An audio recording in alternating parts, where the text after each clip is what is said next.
For this lesson, if you guys can open up your chapter 13 packet to 13.2, it's page 7. We're going to talk about angles and standard positions, and I will also be referencing a different file which I'm going to pull up here for you guys to see. In the agenda, the weekly agenda, you should be able to find, if you go to the second page, this link for Thursday that says print out notes.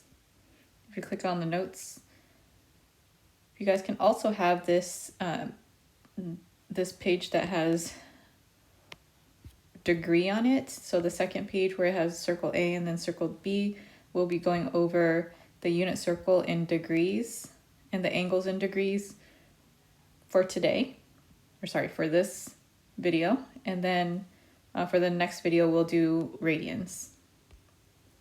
So now switching back to the chapter 13 packet, I'm going to talk first briefly about what it means to be in standard position. So let's first draw over on the right hand side here. Let's go ahead and draw the XY axis. In blue, what I'm going to do is go ahead and draw a ray starting at the origin, lying on the positive x-axis. This ray is called the initial ray, or the initial side.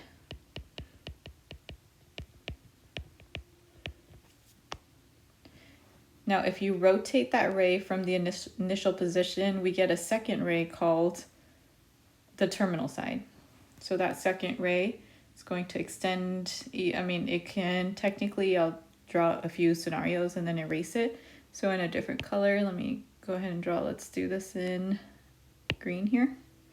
So this could be the angle, and we're used to acute angles being 0 to 90 degrees, or it could be, let me go ahead and draw the y-axis again, I accidentally erased it.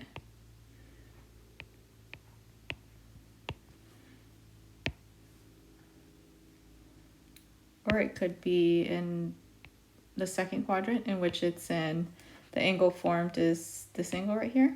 So this, I'm gonna go ahead and leave that side there. This side right here is called the terminal side.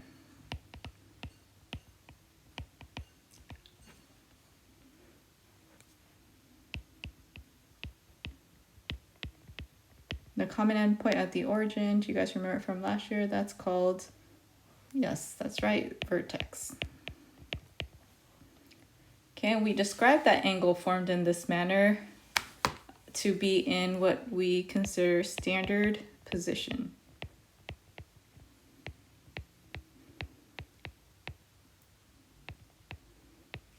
So the direction that I just went in from the initial side to the terminal side is what we call counterclockwise, but that's considered a positive rotation.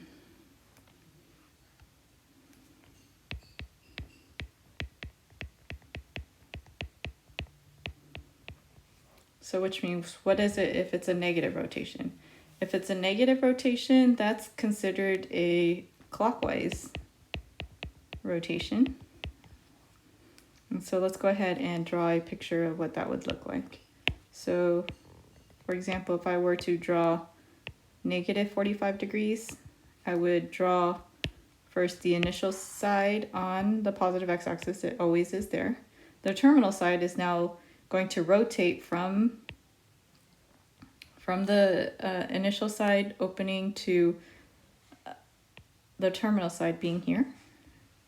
And let's say that this angle measure that I drew is equal to negative 45 degrees. We're going in a negative direction. And we usually draw an arrow like this to indicate the direction that we went in. So here's a couple questions for you. What is an angle in quadrant 2? In quadrant 2, we would be in this area. In quadrant 2, angle measures would be greater than 90, but less than 180. So for example, 120 degrees is an angle that is between 90 and 180, as well as 160, and so on and so forth. An angle in quadrant 4 is between what 2 degrees? Well, if this is 90 degrees, this is 180, this is 270, then the angle in quadrant 4 would be between 270 and 360. In which quadrant would a negative rotation of negative 45 degrees be? Well, that would be that angle that we just drew, so that's quadrant 4. And what about an angle of negative 335 degrees? So if this here is positive 90, this here is positive 180, positive 270, and then a full rotation being positive 360, then going in the opposite direction, we would have negative 90 being where negative 270 is. So negative 90 here, negative 180, negative 270, and negative 360. Then that would mean that our angle negative 335 would be in quadrant 1. So I'm going to stop the video here and then go over radians with you guys in a separate video on the next page of notes that I had showed you guys at the beginning. So go ahead and pull out the unit circle page, page 2, and we'll go over the degrees of a unit circle.